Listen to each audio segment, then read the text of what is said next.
cooperative relationships between county employees and the county, and to provide for a fair and equitable system of personnel management in county government.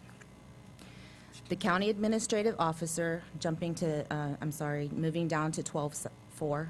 The county administrative officer shall administer the county personnel system and may delegate any of the powers and duties as he or she may deem appropriate to any authorized representative, or may recommend that such powers and duties be performed under contract as provided in section 12.7 of this chapter. The county administrative officer shall, and I repeat shall, provide for the publishing or posting of notices of tests for positions in the competitive service, the receiving of applications therefore, the conducting and grading of tests, and the certification of a list of all persons eligible for appointment to the appropriate position in the competitive service. If you flip to the next page, section 12.5 lists exempt employees. The provisions of this chapter shall apply to all offices, positions, and employments in the service of the county except for, and it lists the positions which are exempt. For example, elective officers, the county administrative officer, department heads, members of the appointed boards, temporary extra help, etc. There's a listing there, of which the staff services manager in Health and Human Services is not listed. Section 12.6 says the adoption and amendment of rules. Personnel rules shall be adopted by resolution of the Board of Supervisors in compliance with the meet and confer process. The rules may establish regulations governing the personnel system, including but not limited to, and I bring your attention to number 7, the transfer, promotion, demotion, layoff, and reinstatement of employees in the competitive service. Moving to the last page of that attachment, section 12.8, appointment. Appointments to vacant positions in the competitive service shall be made in accordance with the personnel rules. Appointments and promotions shall be based on merit and fitness to be ascertained so far as practicable by competitive examination. B says the appointing authority of employees in the competitive service is the county administrative officer or other officer designated by the personnel rules. Appointments to the following positions shall be made as provided elsewhere by law or ordinance. And below that lists the exempt positions. Clearly, the newly created position of Staff Services Manager in the Health and Human Services Agency is a competitive services position, and therefore the Personnel Ordinance dictates that the county personnel officer shall, not may, follow the guidelines related to recruiting, hiring, etc. Now, if you'd refer to Exhibit B, which is a small section of the county personnel rules, it's regarding recruitment. 3C states that the department head shall notify the personnel officer of vacant positions to be filled. However, the personnel officer shall not recruit if the position is to be filled by demotion, lateral transfer, or promotion of an employee in a flexibly staffed position within the department, or a recall of a laid-off employee according to Rule D. In early February, I was offered the position that I currently hold as Staff Services Manager. I declined that position at that time and informed the new director that the position should be recruited for. See Exhibit C.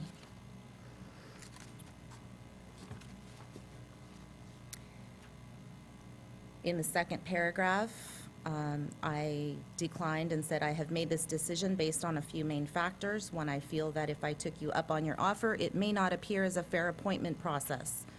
Being in HR, I always promote equal opportunity and fairness in recruitments. Unbeknownst to me, I would not have another opportunity to inform the consultant interim HR director that placing a person in this competitive service position without a recruitment was in violation of the personnel rules. On April 29th of this year, I was handed a memo from Georgia Cochran and Ray Espinoza titled Reassignment to Staff Services Manager, Personnel Option. This is found on Exhibit D. This memo informs me that effective May 19th, 2014, I would move from my position of Management Analyst 3, which I have held since March 2006 in the Internal Services Department, to the Staff Services Manager in Health and Human Services. It stated that I would have no changes in benefits or pay. After asking a few questions of Georgia Cochran, she informed me that I would not be undergoing a new probationary period, even though it's in another department and not a title I have ever held. She added that the HR reorganization would be going for board approval the following week, and that I would not have an option to take a lesser position in that department. She also informed me that this action was not a layoff. This personnel action, called a reassignment, is clever, but it is not an action in the personnel rules. It is not an action that any department I can recall in my tenure at this county has ever used. I strongly believe that Georgia Cochran and Ray Espinoza use this term, which does not exist in our rules, in order to circumvent the terms dictated to them. Again, no action of reassignment exists in San Benito County's personnel policies and procedures that are adopted by your board. I received a response from Georgia Cochran as the department head response to my grievance. Please refer to Exhibit E. In this response, the department head informs me, as the employee and the grievant, that I bear the burden of proof in this process. I'm not convinced that this is the case and don't claim to be a lawyer. We have several sitting in the audience. However, I've worked in HR here at the county with the personnel rules for over 12 years, and I can tell you this document provision was violated. I would ask that your board consider that if I am being given this type of a response, why would the average employee ever feel they had this process as a realistic option if they felt they were being wronged due to alleged violations of the rules, or the MOU, or the law? I think the questions are, did or did they not violate the provisions of this county's board-adopted personnel policies and procedures, and what should the fair and right remedy for those violations be? Georgia Cochran, in her convoluted response to my grievance, now implies that the action forced upon me was a lateral transfer. She then argues that the county has the ability to transfer or demote an employee across department lines, which is absolutely a false interpretation of these rules. As a reference, please refer back to Exhibit B. Section 3C of the personnel policies regarding job vacancies state the following: the department head shall notify the personnel officer of the vacant positions to be filled. However, the personnel officer shall not recruit if the position is to be filled by demotion, lateral transfer, or promotion of an employee in a flexibly staffed position within the department, or a recall of a laid-off employee according to Rule D. The interpretation and the long-standing practice of this county I can break down into simpler terms as follows. The personnel officer shall not recruit if the position is to be filled by demotion of an employee within the department. The personnel officer shall not recruit if the position is to be filled by the lateral transfer of an employee within the department. And the personnel officer shall not recruit if the position is to be filled by the promotion of an employee in a flexibly staffed position within the department. And lastly, if an employee had previously been laid off, the position could be filled by recall of that laid-off employee. Using the argument that a department head may request and the CAO may approve a transfer, promotion, or demotion across departments without a recruitment is not accurate at all. Employees would be up in arms if any department head were allowed to pick and choose who throughout the county he or she wanted to transfer into a new or vacant position without recruitments. This unstructured process could and would be target for allegations of favoritism and cronyism, Exhibit F. Cronyism is the practice of favoritism based on relationships and connections rather than someone who demonstrates top credentials and well-suited experience, ultimately results in vastly inferior government service to the public. Again, by county ordinance, all positions in the county are subject to this fair recruitment process unless they are specifically named exempt in this ordinance. These are the conditions upon which a recruitment does not need to be conducted. Georgia Cochran also cited that management rights allowed administration to transfer or reassign my work. Administration should not be allowed to just trump the personnel rules, or MOUs, contracts if you will, that are set by your board at their convenience, and I will not even spend any time on this argument, as it is just a grab for some sort of any sort of validity to the term reassignment, and that Georgia Cochran and Ray Espinoza did not even consider the personnel rules when concocting this plan.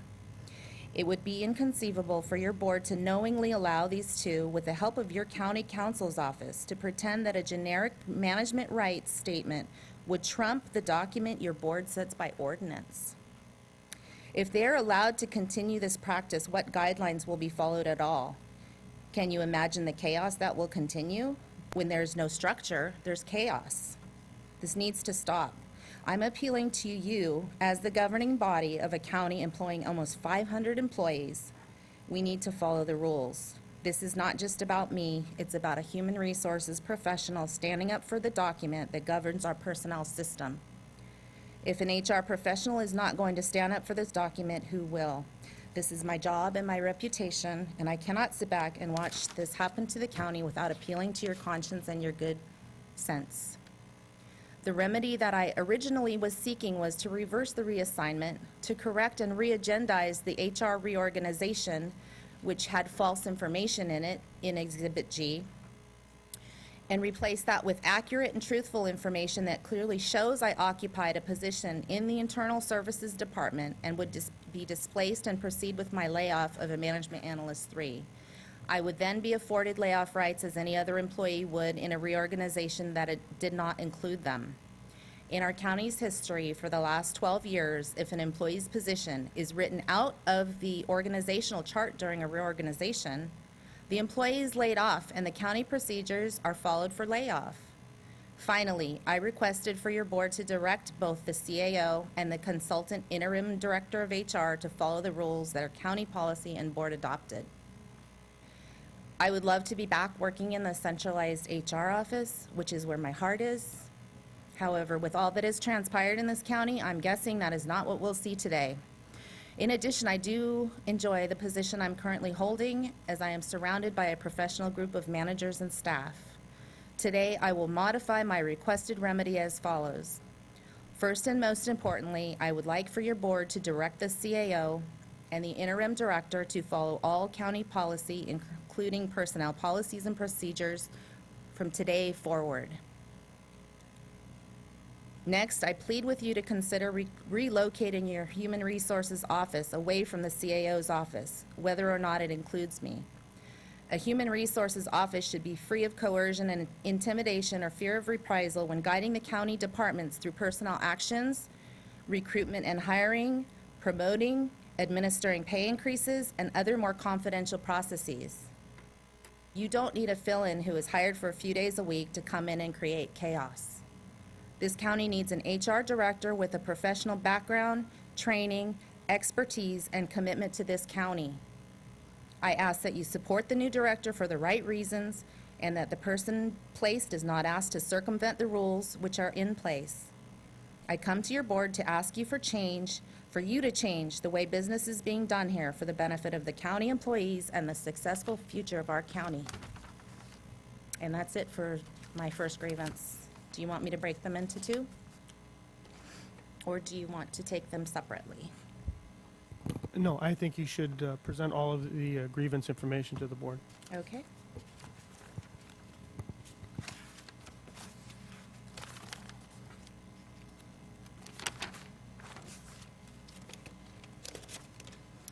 My grievance number 2 statement is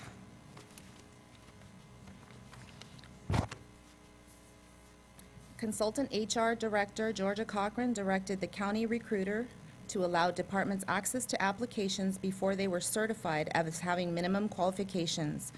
This led to the hiring of non-qualified applicants.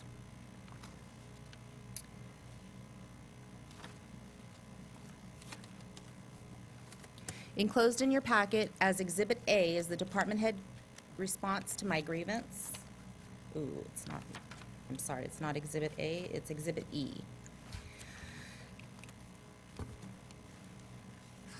Exhibit E has the response to my grievance.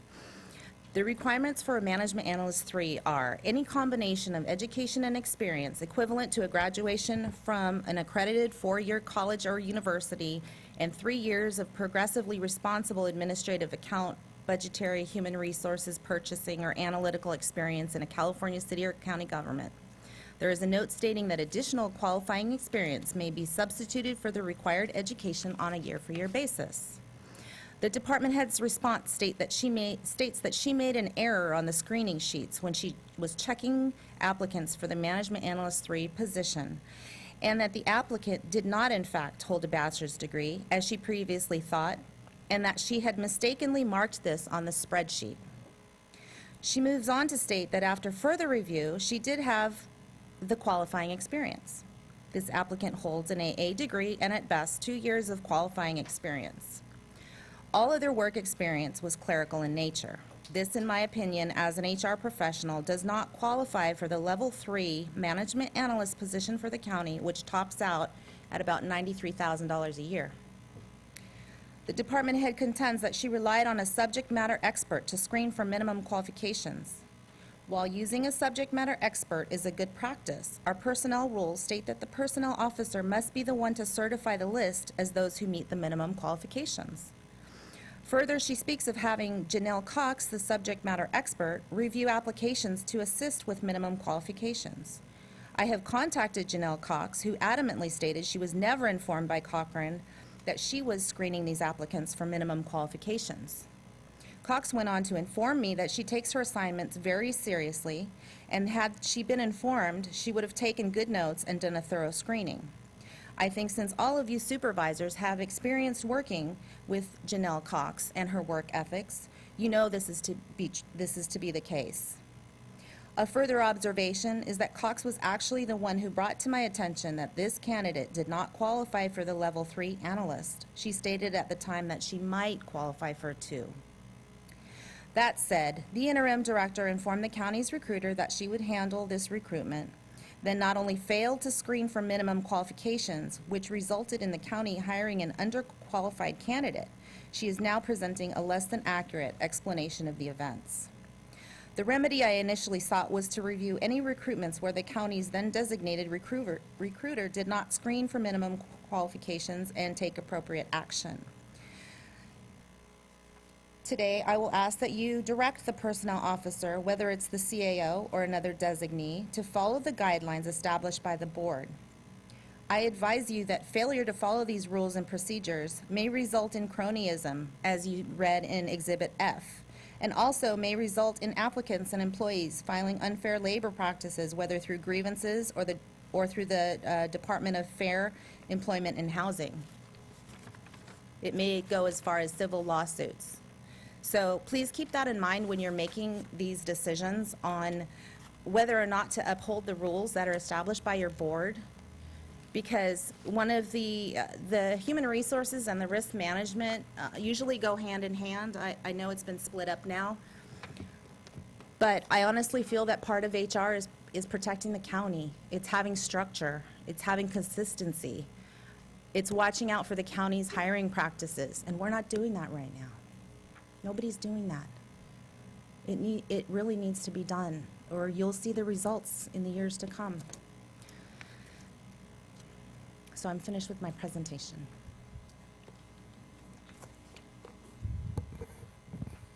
Does the county have any questions of Ms. Credico? Okay, thank you. So at this time, the county will come forward and present its side of the case.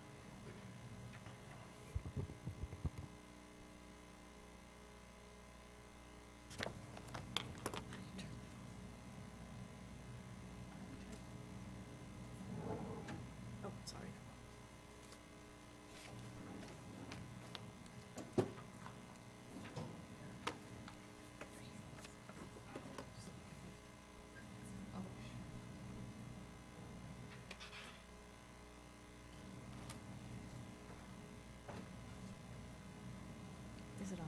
Yeah, it takes a while, a second to warm up. Thank you. I think it likes to go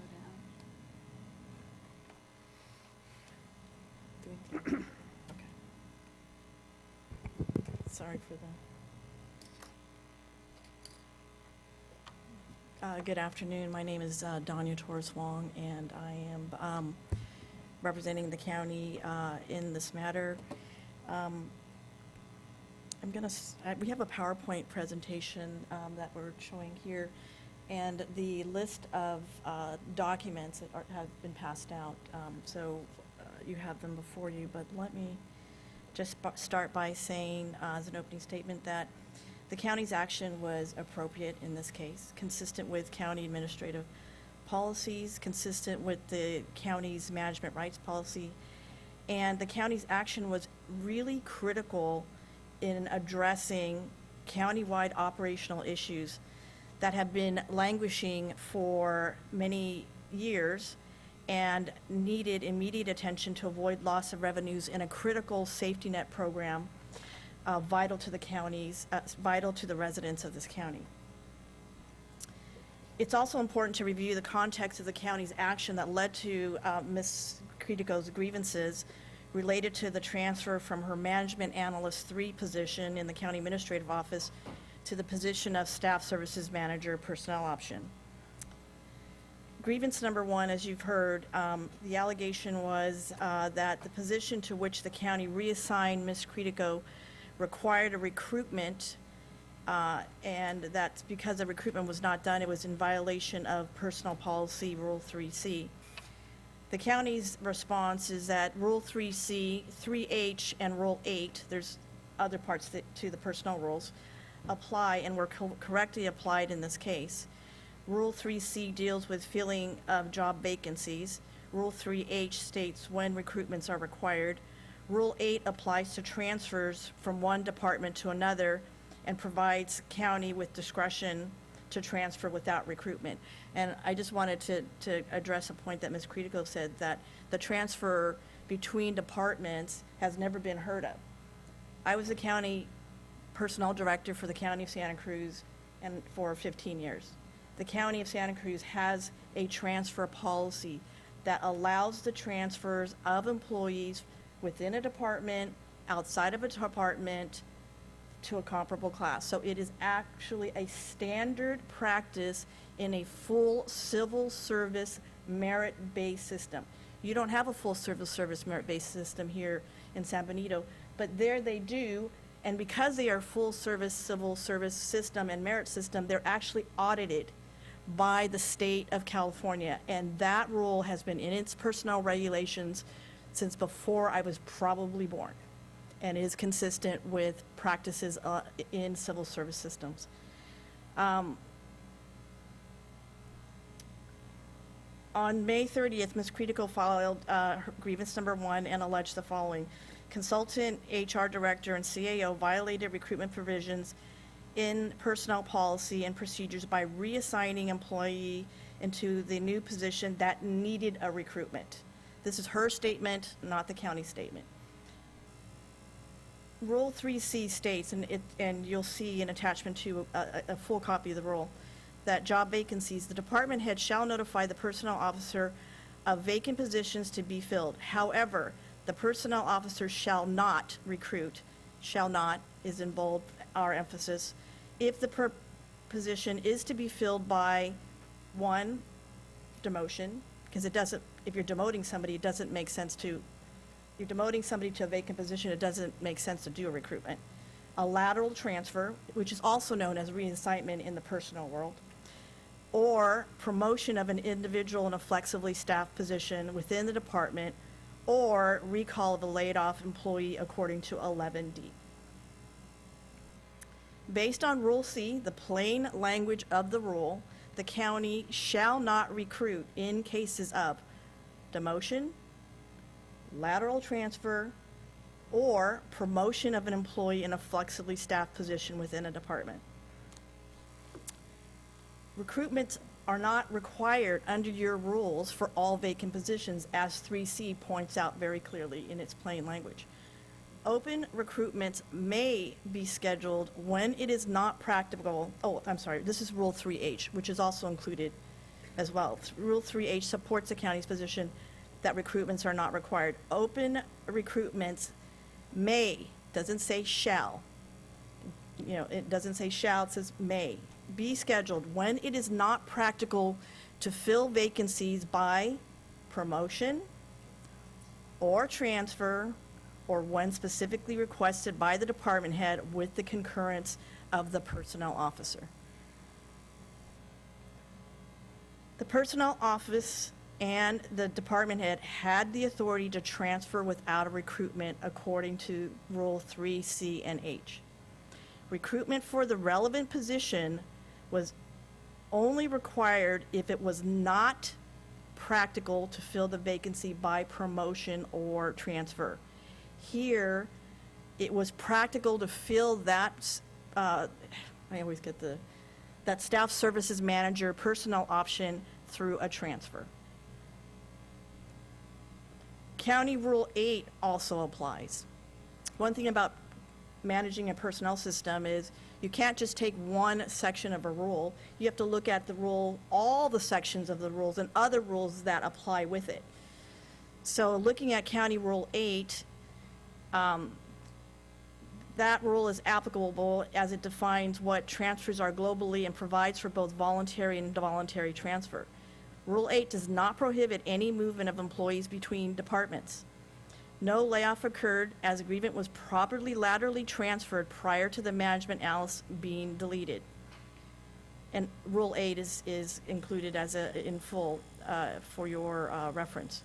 So what does Rule A say? Rule 8B, promotion, transfer, demotion, and reinstatements. Transfer, at the request of a department head and with notice to the personnel officer, an employee may be transferred from one position to another in a comparable class. So it allows for a transfer in a comparable class. What's a comparable class? For transfer purposes, a comparable class is one with the same maximum salary, involves the performance of similar duties, and requires substantially the same basic qualifications. However, the employee must meet the minimum qualifications established for the position being transferred to. Okay, Rule 8 here applies because Ms. Credico was a confidential management employee at the time of the transfer. Rule 8 does not require that transfer must be voluntarily only upon agreement by the management employee. Here, the interim HR director and the CAO had the appropriate authority under Rule 8B to transfer Ms. Credico. So we needed to look whether it was a comparable class. The first thing it says is got to have the same maximum salary. The top step of the management analyst 3 at the G step is $93,564. The current top step of the staff services manager personnel option is $93,564. So it meets the first prong of a comparable class. The second prong is that the classes have to perform similar duties. They don't have to be exact, because remember, job descriptions are not all inclusive. They're the minimum qualifications, but they've got to be similar. Both positions of the management analyst 3 that handled the HR functions and the staff services manager 3 provide management level activities related to personnel functions, including planning, directing, and managing various personnel functions. Both positions involve the knowledge of human resources applications in a public sector. The next prong is that both positions have to substantially have the same basic qualifications, which they both do. And we've included the job specifications in the list of documents that you have. So clearly, the county was within its authority to reassign Ms. Credico under the recruitment requirements of Rule 3C, as it does not require a recruitment for all vacant positions or all vacant new positions. And in fact says a recruitment shall not happen if there is a viable transfer, lateral transfer, which that was what was occurring here. Rule 3H and Rule 8B. If Rule 3C were to be interpreted as suggested by the grievant, it would be in conflict with Rule 3H and Rule 8B, and there would have been some language saying, however, in the instance where there is a vacant new position, there has to be a recruitment.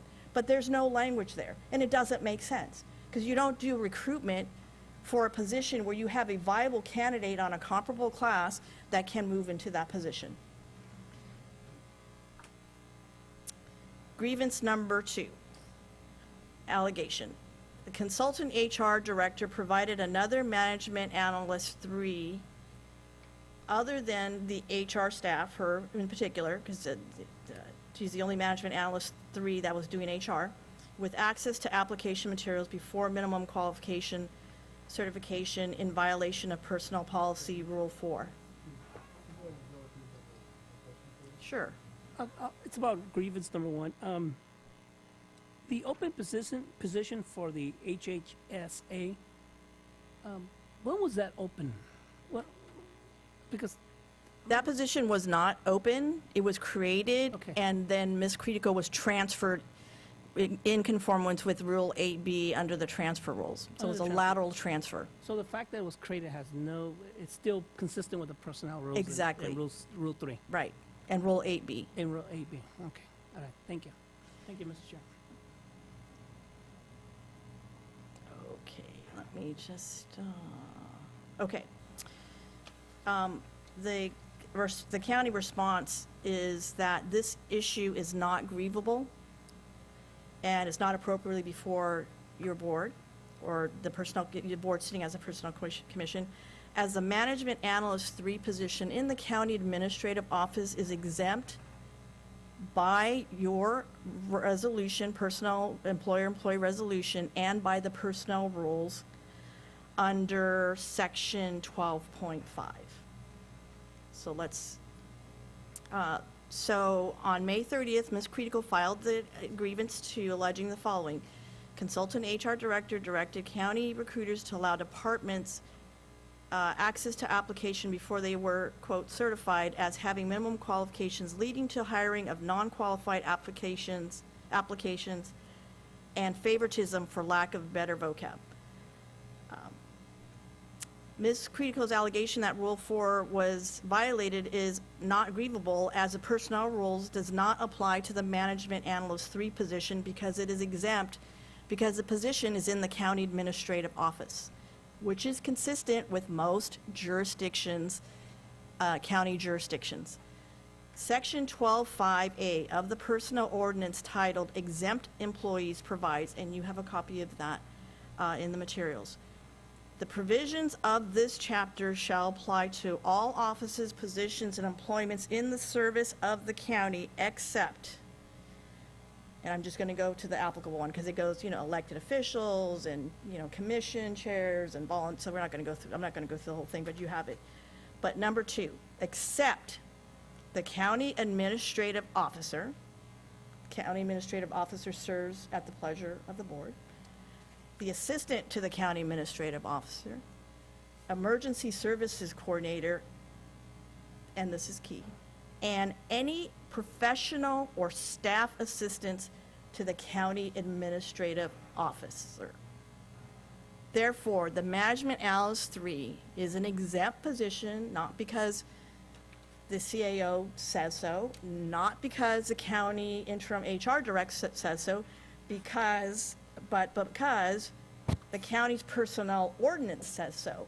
That was adopted by the Board of Supervisors. Personnel rules confirm this as stated in the relevant subsection below, which is also included in the packet of materials. Scope of personnel rules. The San Benito County Personnel Rules contains personnel policies and regulations adopted by resolution by the Board of Supervisors. These rules apply to all employees except those specifically excluded from coverage by the county's personnel ordinance, which is 12.5, which I just read, which says specifically exempt our professional and staff assistants to the county administrative office, of which the management analyst 3 recruitment that is being grieved is one, and therefore the personnel rules do not apply.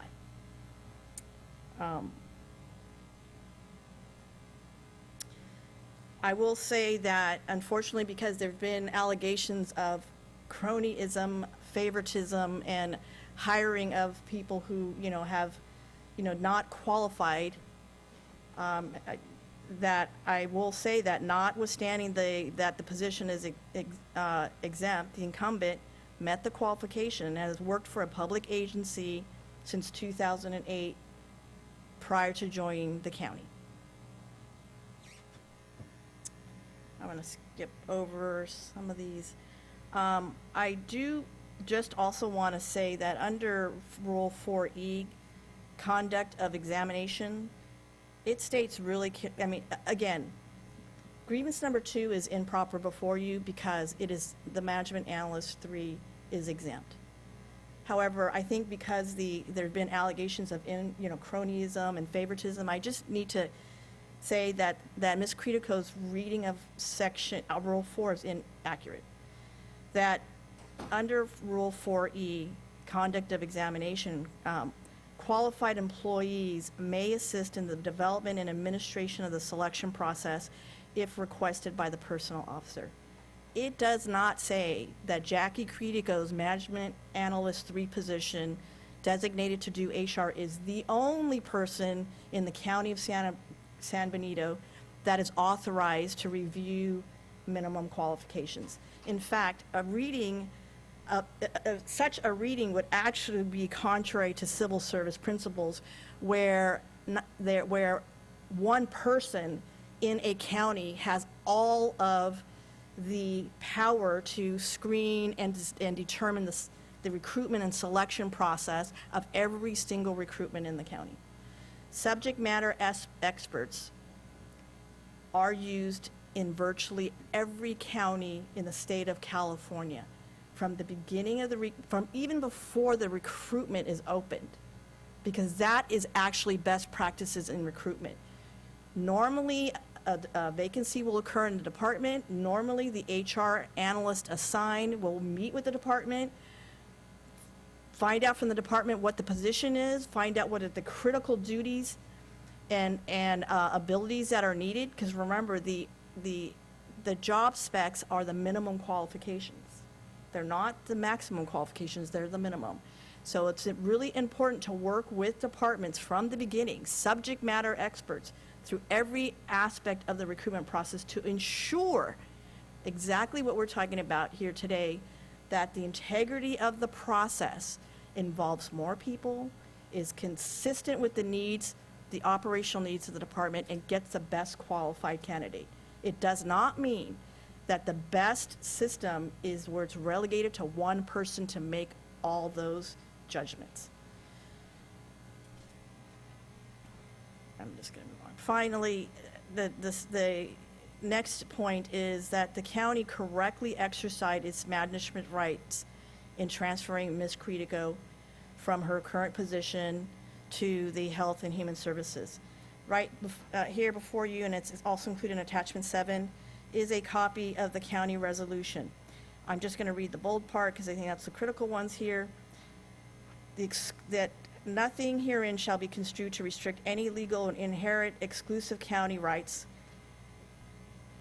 The exclusive right to determine the mission of its constituent departments, commission, and boards, set standards of service, determine the procedures and standards of selection for employment, direct its employees, maintain the efficient of governmental operations, and determine the methods, means, and personnel by which government operations are to be construed. That is in your county resolution. That's critical in terms of the county administrative office's ability to run county operations. The purpose of the county administrative office is it serves the board of supervisor, board committees, departments, and the community through oversight, administrative support, and coordination of county government operations as specified by federal, state, and local law and directed by the board of supervisor. It is the top department in the county is the county administrative office that has a span of responsibility for every single aspect of the county operations. The county's reorganization of staff within the CAO's office in the Health and Human Services was consistent with its management rights to determine operation staffing, and the changes were in reaction to meeting critical operational issues that were occurring at the time. To give you some background of what those management issues that the county administrative office had to deal with, since September 12, 2012, the county's been facing significant issues regarding its financial challenges, and that threatened the county's sustainability and viability. In September of 2012, the former CAO retired. Since 2007, Ms. Credico has served as a management analyst 3 in the county administrative office responsible for human resources functions. In November 2012, Mr. Espinosa was appointed by the Board of Supervisors as the interim CAO. Shortly after his appointment, it was determined that the county's prior practice of handling contract negotiations and labor relations was ineffective and needed to be addressed immediately, as virtually all but one contract was expiring the following June.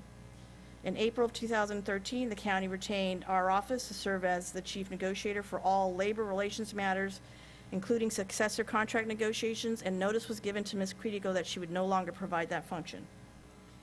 As a result of the volume of operational issues related to HR's handling of recruitment, risk issues, grievances, and communications with customer departments, Mr. Espinosa appointed Ms. Cochran as the interim HR director to oversee the HR operations and conduct organizational study related to the current HR functions and whether they were appropriate or not.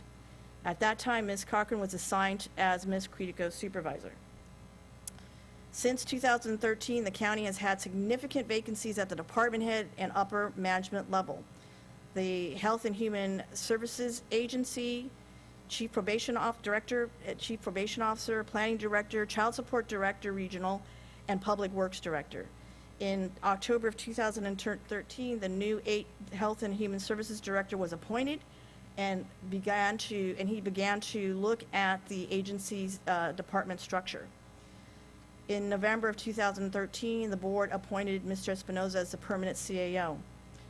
In January of 2014, HHSA received a letter of noncompliance and corrective action from the state regarding the county's noncompliance within its Medi-Cal program, which is one of the main safety net programs for residents in this community.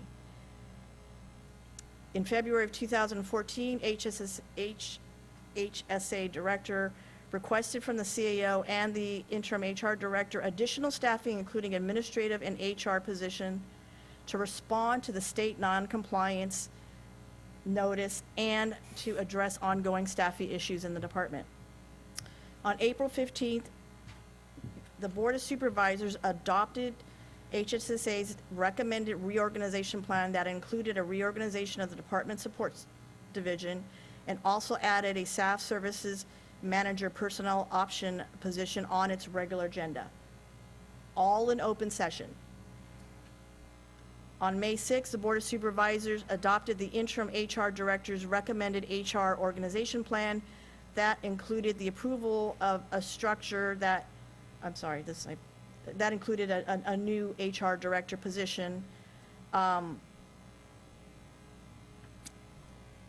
main reasons for the HR reorganization, which is included in the board item that the board adopted and also included as attachment 9 for your materials, was that HR needed to become a strategic partner with departments versus an enforcer of rules that are woefully outdated and not consistent with current best practices. There was a need for departmental involvement in HR functions affecting department operations and staff, including recruitment, workers' comp. There was a need for documentation and global communication of standard processes. There was a need for statistical metrics and evaluation effectiveness of the HR activities and functions. And there was a need for implementation of best practices versus continuation of past practices that were done by the one management analyst 3. This is just the org chart of what the department looked like before and what it looked later, but that's in your staff report, so I'm going to skip that. Again, since 2007, Ms. Credico has served as the management analyst 3 in the CAO's office handling HR functions. In April of 2013, Ms. Credico's role in labor relations and employee relations was eliminated, resulting in a significant reduction of assigned duties to that position. Under Ms. Cochran's supervision, the following changes were made to conform with HR best practices. that departments began to be included in the recruitment process, so that Ms. Cretico and the HR technician were not the only persons in the county involved in recruitments without checks and balances. Risk management issues that were previously never talked to by the HR with the departments were now being discussed and coordinated with departments, as those workers' comp and risk management issues directly affects the departments. You can't run a program and not talk to the department about their workers' comp or risk or liability issues. 3, that education of Board of Supervisors related to risk management activities and functions, which now the board is now receiving information on that. Before, none of that information went to the Board of Supervisors. 4, that the board resolution for industrial disability retirements with limits for staff approval, written summaries, and annual report to the board rather than verbal reports at meetings or just upon request. So this is to provide the Board of Supervisors and departments more transparencies on the HR process. On April 29th, 2014, Ms. Cochran notified Ms. Cretico of her reassignment / lateral transfer from her management analyst 3 position in the CAO's department to a comparable classification with not a loss of pay to the staff services manager.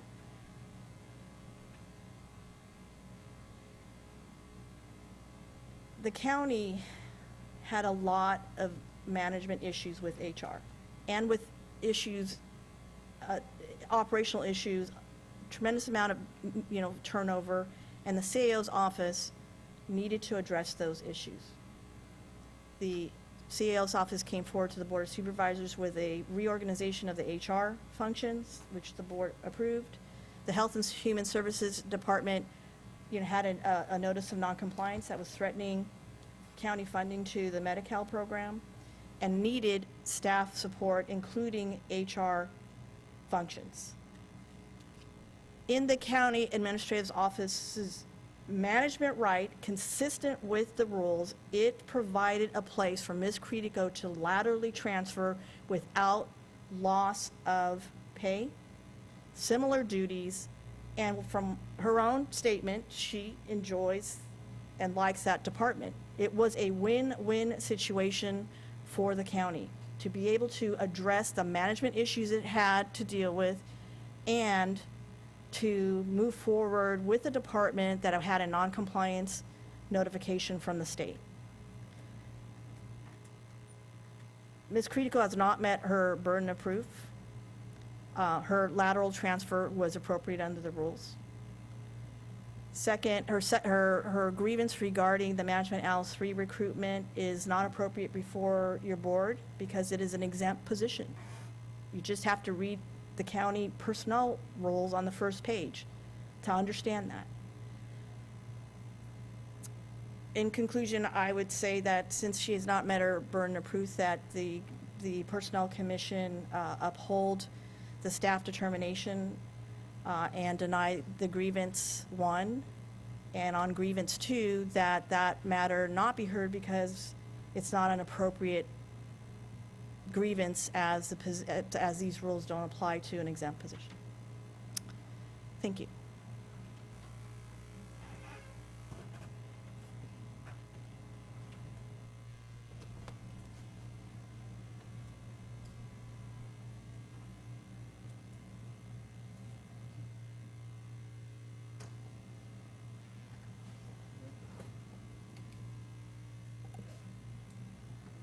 Ms. Cretico now has the opportunity to address the board again in her closing, in her rebuttal.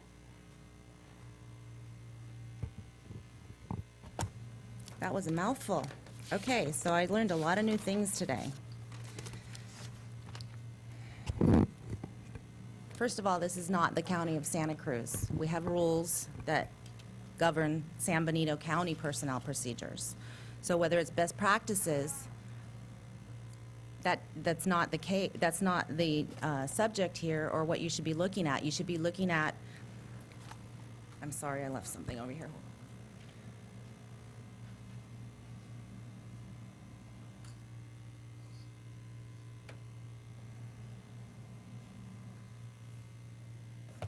The definition of a grievance, according to our personnel policies and procedures, is defined as an alleged violation, improper application of, or non-compliance with an MOU, county personnel rules, or department rules or regulations, ordinance, or resolution affecting the working conditions.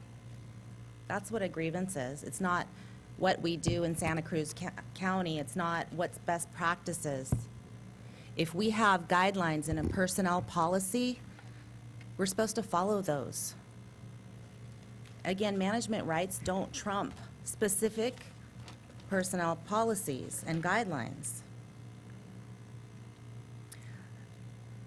So I'm going to move to 3H when Danya talked about transfers, and she also talked about the fact that you don't just take out of context any of the provisions, you use them all together. So when you look at the transfer, you can't take that out of context without first running a recruitment. The next point I need to make is something that I actually can't believe came out of her mouth, was you don't do a recruitment when you have another viable and qualified person that you can just transfer. What if there are other qualified and viable people in the county? What if I'm not the only HR professional in the county and somebody else wants that position? Where is the competitive service and equal opportunity there? Where is the fairness in that at all? Let's talk about another position where there are multiple employees qualified and in those positions. Maybe it's a promotional.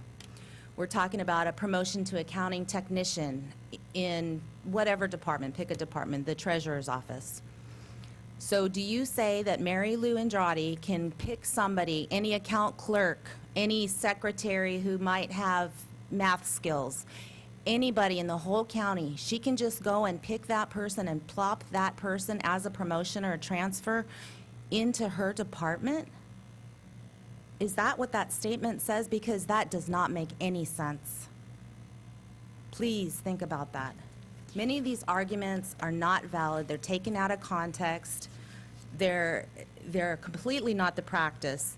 If Georgia Cochran did a poll on Friday afternoon to find out how many county directors use subject matter experts, that's great. That's great to know what the practice is. I urge you to actually establish a personnel commission that will review policies and procedures for the future. But what I'm looking at are policies that we have in place that are adopted by your board that were violated. And I'm severely reducing my request for remedy, but you need to know that they were violated.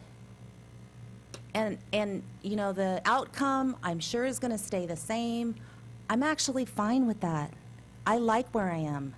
But you need to know that these people are violating the rules that the Board of Supervisors has set.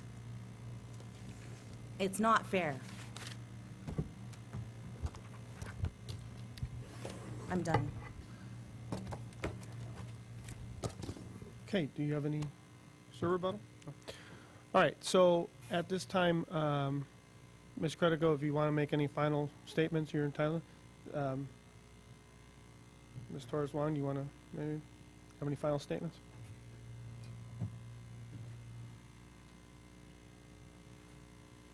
I just want to thank the commission for allowing us to present the county's position. I would just say that the documents that you have before you are all County of San Benito documents and rules and regulations that we've relied on. Thank you.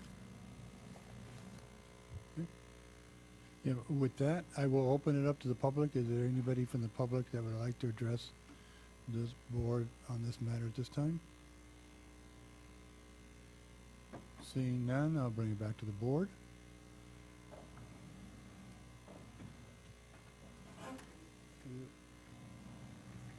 Does the board have any other questions? If not, I will entertain a motion to either uphold or deny grievance 1. And we should do it grievance 1 and grievance 2, so we'll need. That's what I said, just grievance 1.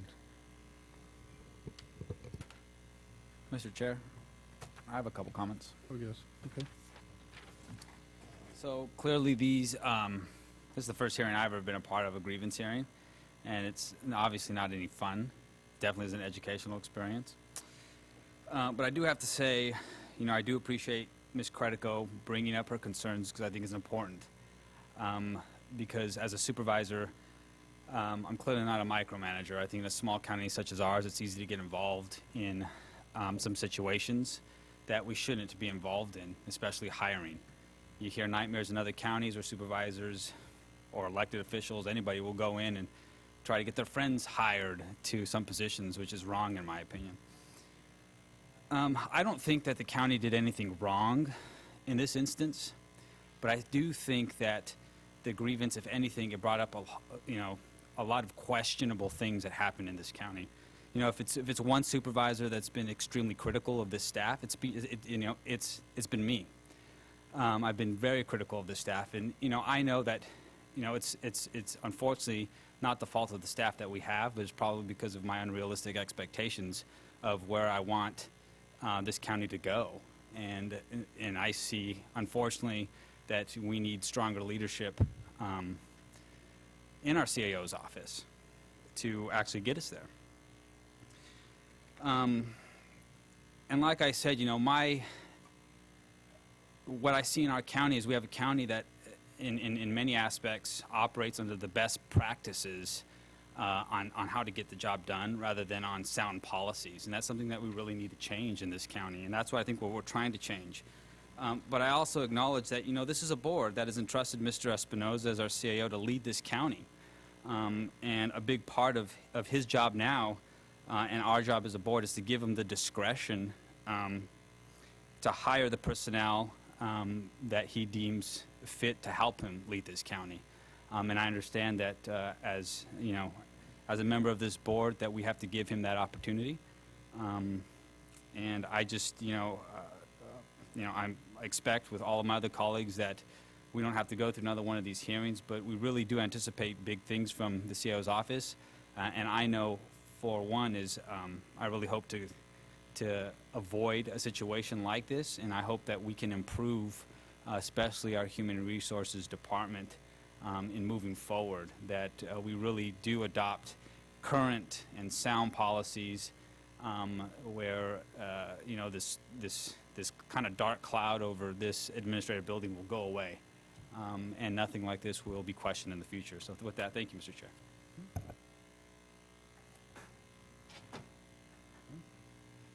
Again, I will entertain a motion to either uphold or deny grievance number 1. I will make a motion, Mr. Chair, that we deny the grievance number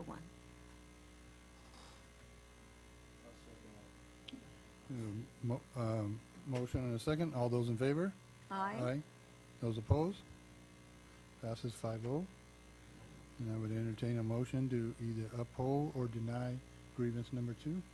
I have a question in regards to that. If that is not a grievable, option, then are we to make any decision at all? So the board can make a number of motions. 3 potential ones that I see is 1, move to deny grievance number 2 as not being grievable under Personnel Rule 12-5A2, or the second motion could be move simply to deny grievance under 2 under all of the personnel rules and in conformity with the evidence that was put on by the county. Or number 3, move to uphold Ms. Credico's grievance. Before we do that, Mr. Chair, if I could, I want to thank staff. I know that these things like Supervisor Rivas said are not fun.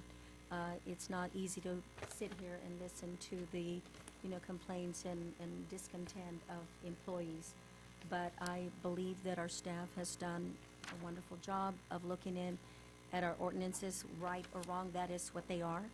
And maybe we will look at some of these to change in the future if they are not what we want them to be. But I want to thank Jackie as well, Ms. Credico. I think it's important what you did is important for us to hear you out. Whether we agree or we don't agree, you have a right to do that, and I appreciate that you took the time to do that and that we were able to hear your complaints. So, thank you, Mr. Chair. Okay, so So- what's the pleasure of the board?